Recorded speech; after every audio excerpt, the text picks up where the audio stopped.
please like, share, and subscribe, and ring that little bell. Ring the little bell so you're notified when new videos drop. We're on day 27. We are in the second half of our 50-day cycle where we are supercharging our connection with God. So I think we've taken somewhat of a intellectual approach thus far, but I think we're going to move into emotional for the next a couple of weeks, is my guess. We're talking about 6 commandments in the Old Testament that deal with one's interpersonal relationship with God, right? There are 6 ones you're supposed to do constantly. By the way, if you're not religious, this video might not be for you. If you're a person of faith, pull up a chair, baby. Get ready. So we had the first one was faith in God, like just belief, that knowledge that God was there constantly. The second of these ones was not having any other gods. Just God is it. You have God, and then you have nothing else. Okay, and then that which dovetails into the third one, which is God is one, which means there is nothing that isn't God. Right? Everything comes from God. Whether you like it, whether you don't, whether it's good or it feels bad, everything comes from God. Because God is infinite. So that is a somewhat, like I say, intellectual approach to understanding the reality of what God actually is. So now we're moving into more emotional. We're talking about the commandment of loving God, right? Loving God, which is an interesting. How can you command someone to love, right? That's a pretty much well asked question, I would say. So the quick answer to this, and I think the answer that works for me, is if you look in your life, you have people that you like and you have people you don't like. And if you're honest about it, most of the time, the personal morality of people in both groups are about the same, right? You know what I mean? Like, you might have somebody you don't like, right? Somebody who thinks that you did something terrible, right? But generally speaking, you're focusing on that because it was done to you, right? What it is to love someone is you focus on the traits that you love, right? And that's essentially what it is. And you see that with interpersonal relationships with other humans. If you focus on their negative traits that you don't like, you're going to hate them. If you focus on their positive traits, you're gonna love them. It's really that simple. So when we focus on the positive traits of God. But for me, this is a really good one to start today, right? It's a really good one to start today with this 50 days cycle. It's a period of 7 weeks, right? So there's 7 different energies going through this time, and you get 2 a day. You get 1, that's the energy of the week, and then you get the energy of the day. So the 7 energies are, if I can remember, they are what's that first one? It's chesed. The first one is kindness, loving kindness. The second one is strength. The third one is beauty. The fourth one is endurance, right? Which is the one we're in right now. Then next one is, it's hard to explain. Hod. Hod is when you get down to the basic understanding, the root of what a thing is. That is, I have to find before we get into that week. I really got to find the right English word for it. And the week after that, you go into this thing called Sod. That's the 7th one, which is when you get to like the hidden mysteries, right? The hidden mysteries of what's inside. And finally, you have kingship. Kingship, because kingship is when you have mastered all of these traits. So this week has been the week of endurance, right? And boy, man, God is pushing me. God is pushing me to endure. And they're not big things. It's not like I'm afflicted with leprosy, right? Which apparently you get for evil speech. No, it's least like little my computer crashing, little irritations that have grown and grown and grown this week. So eventually, by today, I was like, really, I could really use, see the other side of the story. Can you back off? Because the more that God pushes me with these major, and again, they mounted up, these really annoying irritations. The more God pushes me with that. And the more I don't give in and go screw you, right? Which is the basic urge that everybody wants. The more I don't do that, the more I grow, right? But boy, I could really use a bit of a break now. But actually, no. You know where I am now? There's an old ska song I used to listen to when I was a kid. I had this great tape, this mixtape of ska songs. I probably would never find it again. I never find the song. But there was one song I really used to like. It goes, sometimes I sit down and I wonder. Forgive my singing voice. Sometimes I sit down and I wonder, do you love me? Do you love me? Like you say you do. And I'm just that's that line that goes through my head when I'm thinking about God. Like, really? Can I have anything not be a pain in the ass for 20 minutes? No, I guess not. Thank you, Lord. Give me a bit more of that. So this is a great time for me to focus on loving God, because I'm a little bit miffed, right? I'm a little bit miffed. Fine, like, share, subscribe, comment, Substack. All those things are fantastic, and thank you all very, very much for your support. So we're on day 27. So we're rounding up that the fourth week.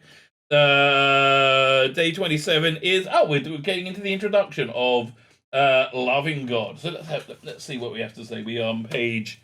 We're in this book. The 6 constant mitzvahs. A mitzvah is a commandment. We are on page 100 and it says 159, but I think I'm going to do the introduction, which is a little before this. Fine. The commandment to love God. We are commanded to love God. Blessed is He, as the verse states. You shall love God. You shall love God. You would love HaGeffen, the loving God, your God. The idea is this commandment that we should think about and contemplate God's commandments and creation, so that we can appreciate them appreciate them to be the best to our ability, and take extreme pleasure in understanding that this this pleasure. Now I see a period. This pleasure is the love of God that we are obligated to have. In the words of Sifri, it's a holy book. From the words you shall love, one doesn't. By the way, did have the passage this comes from in the Old Testament is Deuteronomy chapter 6 verse 5. All right, so that's the source of it. One does not know how to come to love God. Therefore, the Bible continues, and these words that I command you today shall be on your heart. It is through this having the words of God on your heart that you'll recognize the one who proclaimed and the world came to be. This is to say that if you think into the Bible, the love of God will inevitably become ingrained in your heart. Possibly, okay.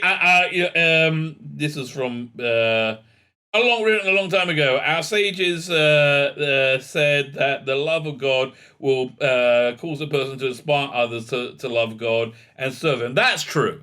That's 100% true. As was the cause with Abraham, right? So I remembered of a story. We had this great rabbi used to come and talk to us in rabbinical ceremony. A guy called Rav Moshe Aaron Stern, real genius. Like really, he was old school. He was like, if you met somebody who was around in the pre-Holocaust era or like some connection to that. It's really bizarre because it's a thread to a world that's completely lost, like the European Jewry. That's where he was. He was from there. So he was telling a story when he was a kid, right?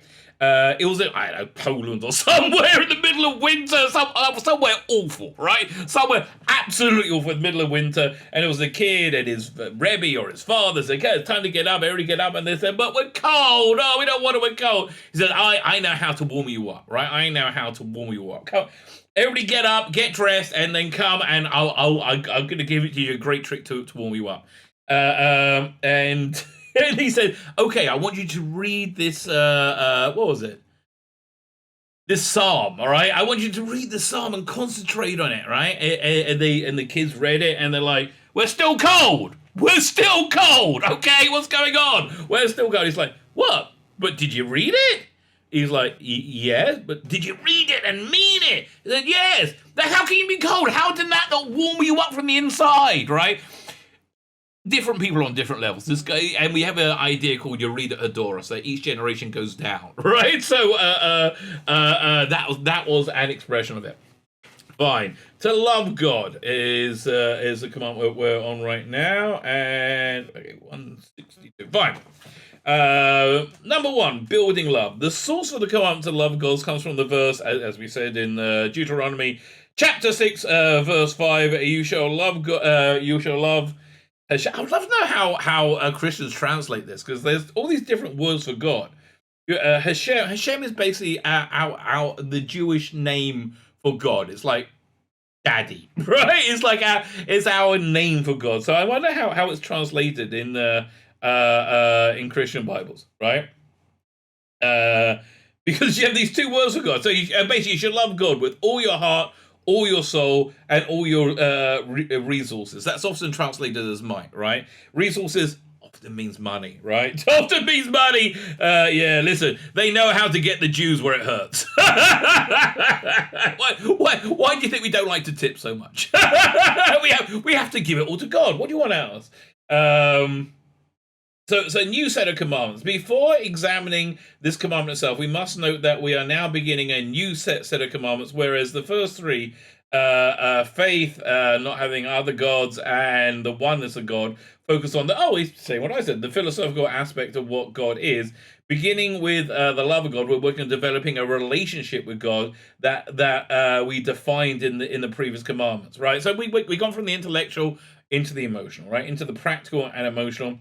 The commandment to love God, for instance, requires us to move beyond the realization that there is a God and develop a emotional attachment to Him. Right? Look, the holy books describe the relationship, right? The relationship that one should have with God is of a father to a son, or a father. Yeah, you look up and you love God like you love a father, right? That's his.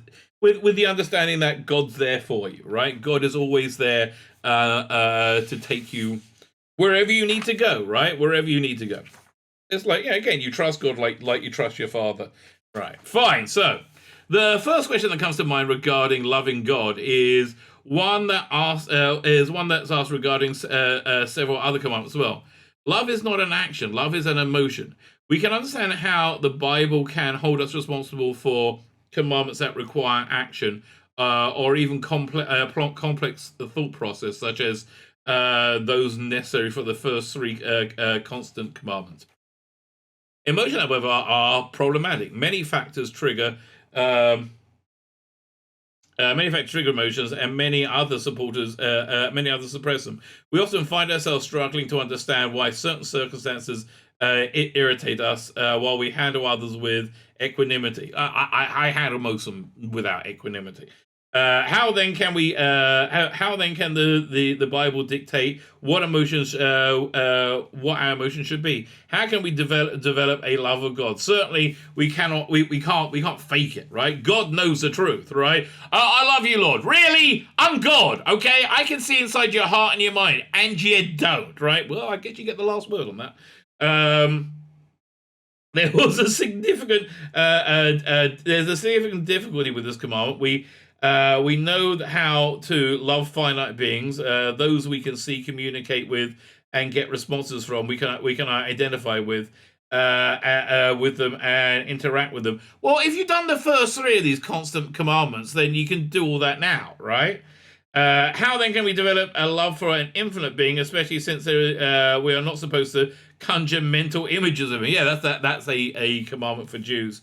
You're not supposed to personify God in any way, which actually is the reason that a lot of churches are often verboten to go for a Jew to pray in, right? Because you often have, the image of Jesus, which you say is God, right? Part of the Trinity, but it's God, right?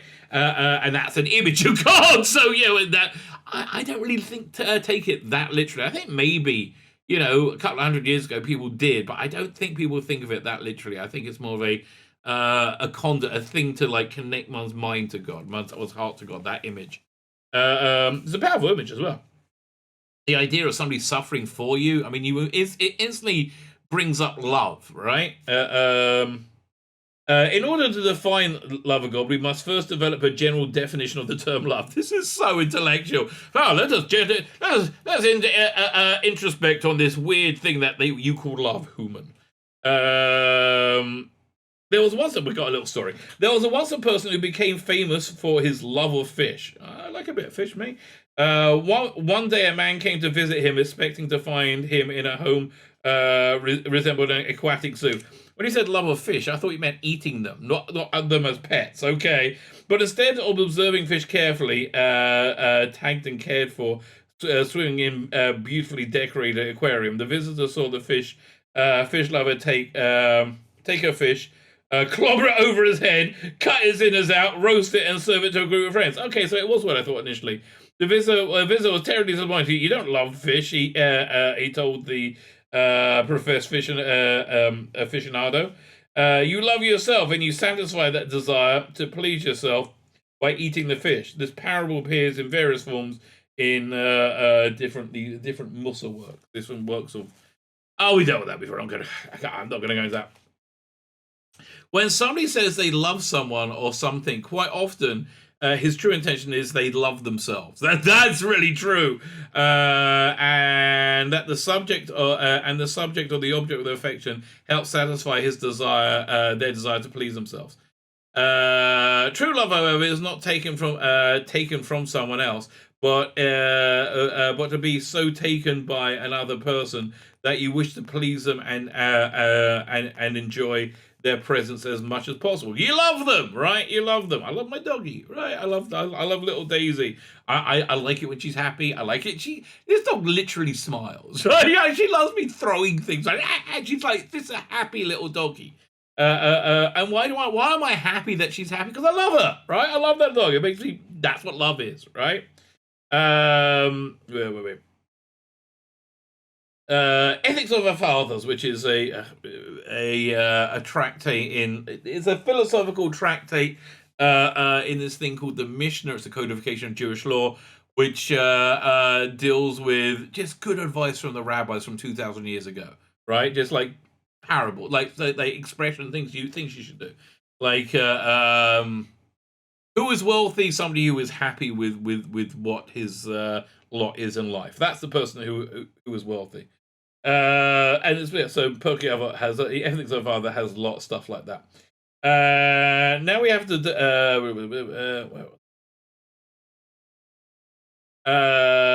so this thing, Ethics of Father compares selfish love of that of Amnon for Tamar to true love of that of David and Jonathan. So Amnon Amnon was the son of Judah, I think, one of the 12 the heads of the 12 tribes.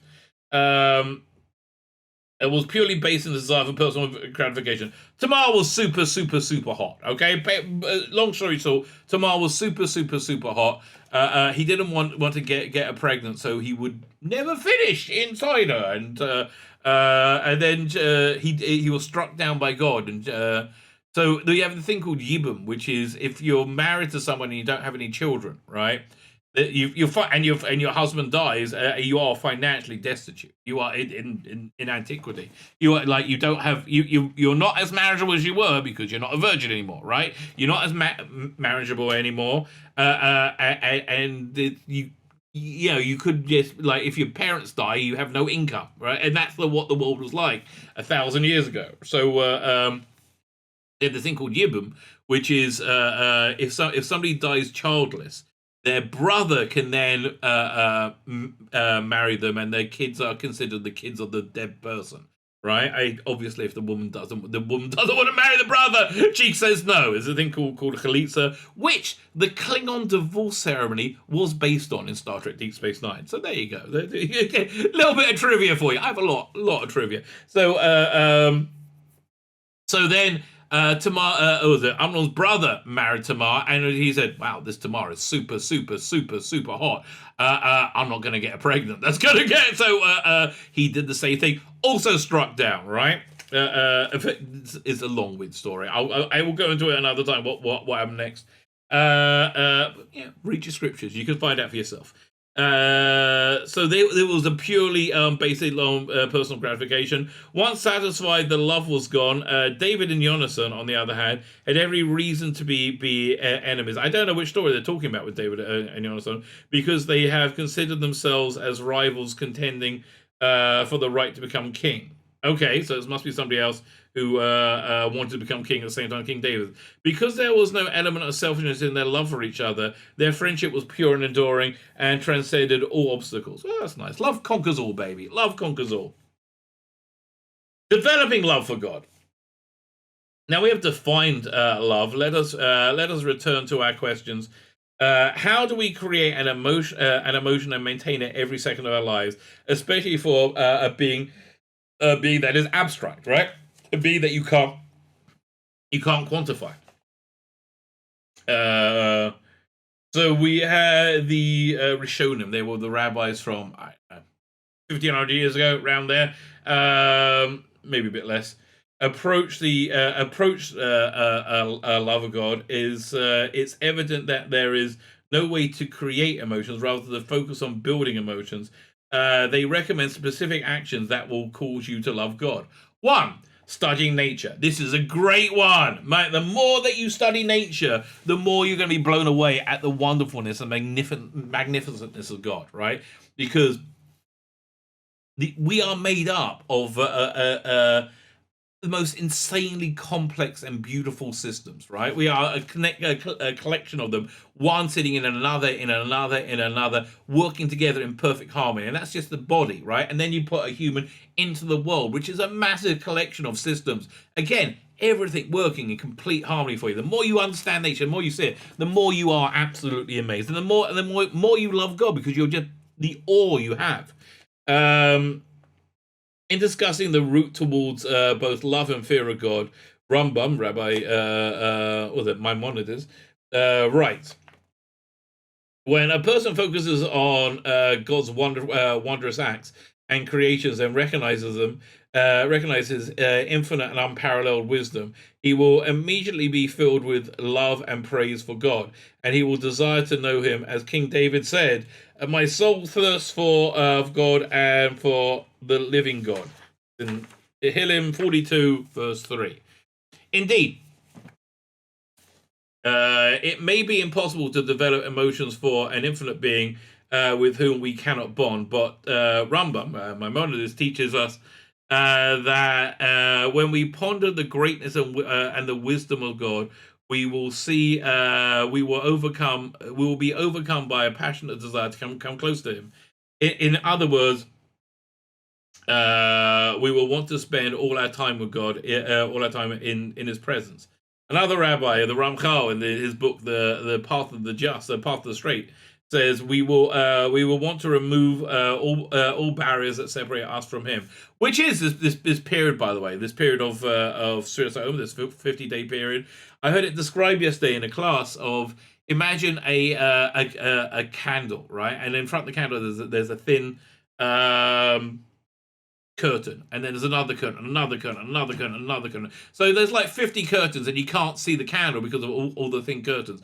Each day, God takes back one of the curtains in that day. So eventually, you get to the candle, which is an allegory for God. We want to be.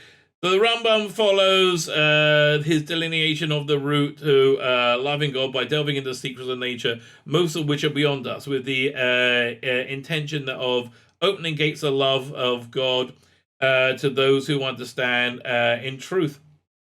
However, we need not explore the secrets of nature. The basic elements enough to fill a thinking person with wonder and love of the Creator. So then we have another little story.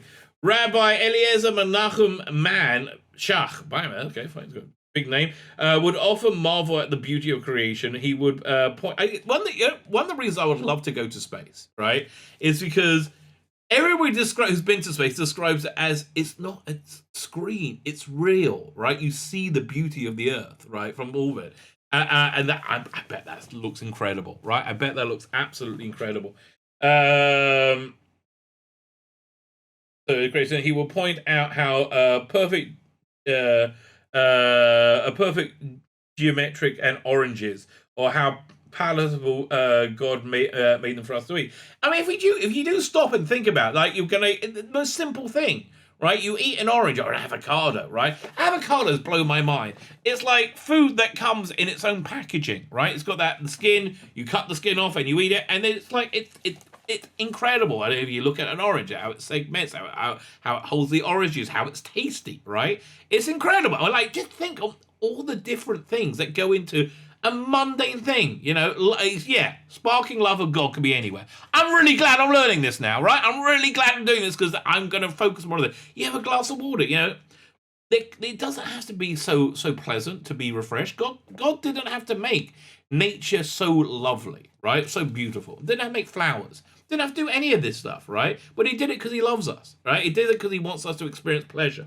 Rabbi Victor Miller, his books are fantastic, right? Even if you're Christian, his books are just fantastic. He's dead now, but he was again. He's a connection to that old school European Jewry, which is gone. The Rabbi Victor Miller was known for his command of biology, but beyond his ability to describe the wisdom that is evident in each component of nature, he once demonstrated the importance of associating that wisdom with God. Rabbi Miller's grandson walked into his grandfather's house and found him with his head immersed in the kitchen sink, which he had filled with water. So he said he overheard somebody complaining about smog and pollution in the air of New York. Okay, so he lived in New York. Said Rabbi Miller, this must be the 70s. Explained the startled visitor who came when he came up for air. I wanted to make sure that his comment didn't affect my appreciation of air. Really? So he filled up a sink and put his head in it. It's like, okay, this guy believes in God. Okay, this guy believes in and loves a God. I want to make sure that his comment didn't affect my appreciation and love of air. God provides us. When you have your head underwater long enough, you realize that what it means not to have any air, and you appreciate what God provides. Whether humans are polluted or not. That is very true. And I do really believe the hardships that's going on right now across the world, the hardships going on across America, which is affecting, the believers and non-believers alike, right? I think those hardships are there so we can finally get an appreciation for the things we had, right? I really am. There's no baby formula, right? Yeah, you don't think, you don't think these things are just going to be gone tomorrow. I do think that's why gas prices are so high. I think that's why inflation is so bad. I think it's why everything's bad. Because God wants us to know what a wonderful world we had, right? And hopefully he's going to give that wonderful world back to us, and we'll be very, very grateful to him when he does. Fine! So we started on the commandment of loving God. Join me tomorrow. I'm going to record it in about 2 minutes after I finish recording this one. Join me tomorrow as we go on to day 28. Day 28 will be the crowning day of the day of endurance, the week of endurance before we start Hod, the week of getting to the essence, right? The essence of life, the essence of reality. That starts on Sunday or Saturday night. Fine! My name's Tzvi Lebetkin, the rabbi from another planet. Please like, share, and subscribe, and ring that little bell. Ring the little bell so you're notified when new videos drop.